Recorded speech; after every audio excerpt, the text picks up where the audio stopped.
Hello everyone, welcome to the class on Angina pectoris series part 4. In part 1, I have discussed pathophysiology of angina pectoris. In part 2, I have discussed surgical procedures like coronary artery bypass surgery, stent deployment and angioplasty. Along with that, I have discussed nitrovasodilators. In part 3, I have discussed about beta blockers. In part 3, I have discussed the pharmacology as well as medicinal chemistry aspects like structure, synthesis and SAR of beta blockers. In today's lecture, in part 4, we will see about calcium channel blockers. Now, calcium channel blockers are very popular agents which are used to treat many cardiovascular diseases. The clinical uses are, they are used to treat hypertension. Hypertension is nothing but high blood pressure. Anything greater than 140/90 or equal to 140/90 mm of Hg pressure is known as hypertension. Next one, they are also used to treat angina pectoris. Especially vasospastic angina can be treated preferentially by calcium channel blockers. And also, they are also used to treat arrhythmic condition. When there is an error in rhythm of heart, that condition is called as arrhythmia. Calcium channel blockers are also used to treat arrhythmia. Now, when you see the pharmacological effect, calcium channel blockers will cause vasodilation. Blood vessel gets dilated. Especially they cause arterial vasodilation. Arterial vasodilation means arteries will get dilated. Hence, they will reduce afterload. Because they are dilating blood vessels, they can be used to treat hypertension.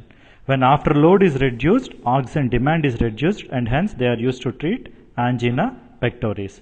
Now along with this, calcium channel blockers are also act on heart. In heart, they reduce heart rate as well as heart contraction. Hence they are acting on heart and reducing heart rate and contraction. They are also used to treat arrhythmia. We'll see in detail.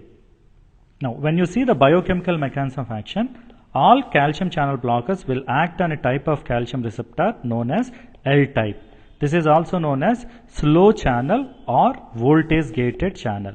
This voltage gated calcium channel is present on cardiac cell as well as vascular blood vessel. Now, the job of this channel is, when it is activated due to voltage difference, it allows calcium entry. Once calcium inside the cardiac cell as well as vascular blood vessel, it causes contraction. That means in heart rate, force of contraction is increased. In blood vessel, it causes vasoconstriction. So when you use calcium channel blockers, this channel is blocked. The L-type calcium channel is blocked. Calcium entry is inhibited, so contraction is inhibited. So this is what is biochemical mechanism of action of calcium channel blockers. Now, physiological actions on heart, it causes negative inotropic effect. Negative inotropy means the force of contraction of heart is reduced. On heart, it also causes negative chronotropic effect. That means heart rate is reduced. In blood vessel, they will cause vasodilation. So these are all the physiological actions of calcium channel blockers. Now, coming to the drug classes in calcium channel blockers, you have three different classes are there. Phenyl alkyl amine. As the name indicates, there is a phenyl group and then alkyl chain and then amine group is there. This group has got only one drug, that is verapamil. The next class is benzothiazepines. Benzo means this benzene ring. Thiazepine means 7-membered ring. Now understand this one. 5-membered ring with a nitrogen is known as azoles, whereas 6-membered ring with nitrogens are known as azines. 7-membered ring with nitrogen is known as azepine. So this ring is a 7-membered with nitrogen. So these are named as azepines. Because sulfur is present, they are known as thiazepines. So this class, benzothiazepine, only one drug represents this class, it is diltiazem. Now the next important class of drug is 1,4-dihydropyridine. Now look at the structure of pyridine. Pyridine is this one. When a bond is removed and the two hydrogens are attached to it, it becomes dihydropyridine. This is what is 1,4-dihydropyridine. This is a class of drugs wherein you have so many drugs are there, like nifedipine. Now in this class, all the drugs ends with dipine name, nifedipine, amlodipine, felodipine, and so many dipines are there like nisoldipine, nicardipine, nimodipine. Now out of all this class, this nifedipine is a prototype drug. One more distinction, these two classes, phenylalkylamine and benzodiazepines, are cardioselective. That means their action is preferentially on heart. In heart, calcium channels are inhibited. So they will prominently cause negative inotropy, negative chronotropy. Whereas 1,4-dihydropyridine is vasoselective. That means they are selective to arteries. They will cause profuse vasodilation. This is a quite difference. Next, let us look at the structure of nifedipine, which is a prototype drug for 1,4-dihydropyridines. Now nifedipine, 1,4-dihydropyridine. This ring is a pharmacophore. That means that ring is essential to show activity. The numbering starts from heteroatom, that is nitrogen. Now look at the name. In the previous class I told you how IUPAC names are given. You need to specify what all the substitutions are there, and then you need to talk about a parent chain, and then you need to talk about functional groups. Now in this molecule the substitutions are 3,5-dimethyl. See this, at third and fifth position there is an ester functional group is there. So functional group should be named at the end, and that ester has got a methyl esterate bond is there. So that is called as 3,5-dimethyl. 3 at third position and at fifth position 2 methyl groups are there, and then at second and sixth also methyl groups are there. So these are the substitutions, 3,5-dimethyl, 2,6-dimethyl, and at fourth position a phenyl group is there, at which at second position nitro group is there. So it is 2-nitrophenyl. So all these are called substitutions on the parent group. The parent is 1,4-dihydropyridine. So to this 1,4-dihydropyridine, 3,5-dimethyl, 2,6-dimethyl and 2-nitrophenyl are substitutions. What is the functional group? It is carboxylate. Carboxylate means ester form.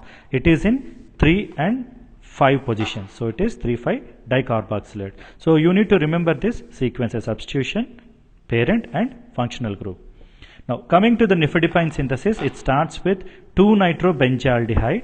It combines with methyl esteoestate and ammonia. The condensation results in nifedipine.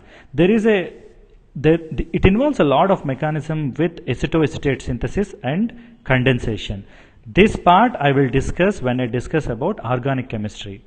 It involves a lot of mechanism. It is called as acetoacetate synthesis and condensation with ammonia and a substrate. It finally results in nifedipine.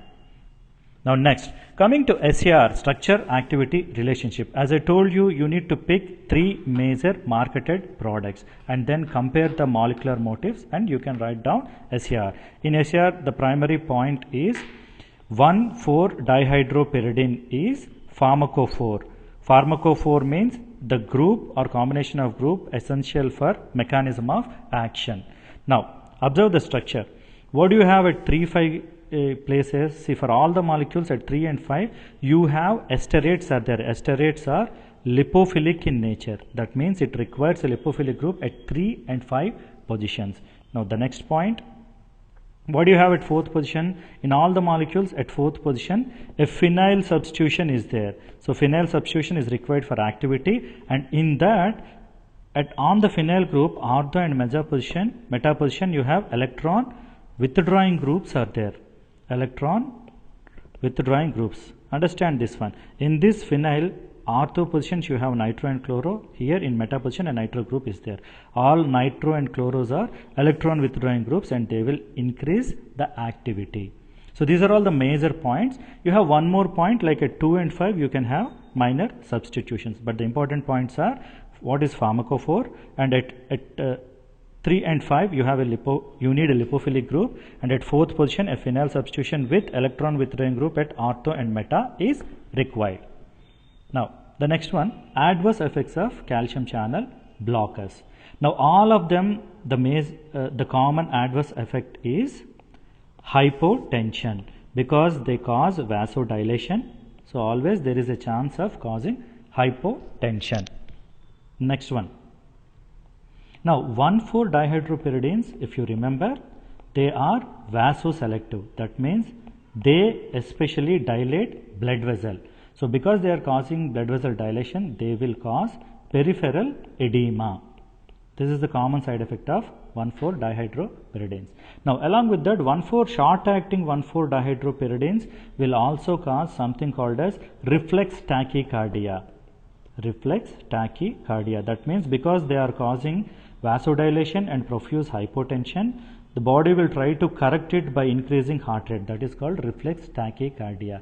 Hence, short-acting dihydropyridines like nifedipine will immediately cause reflex tachycardia. Reflex tachycardia increases heart rate and increases oxygen demand. Hence, it is contraindicated to treat angina.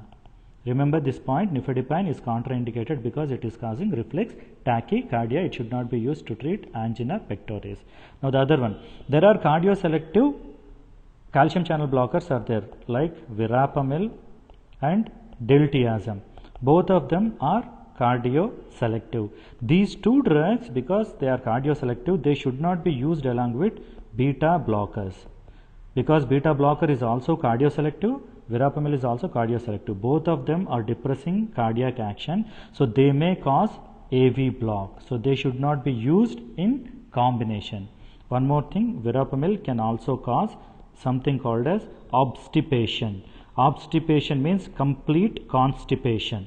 So these are all the major adverse effects of calcium channel blockers. So this is about calcium channel blockers.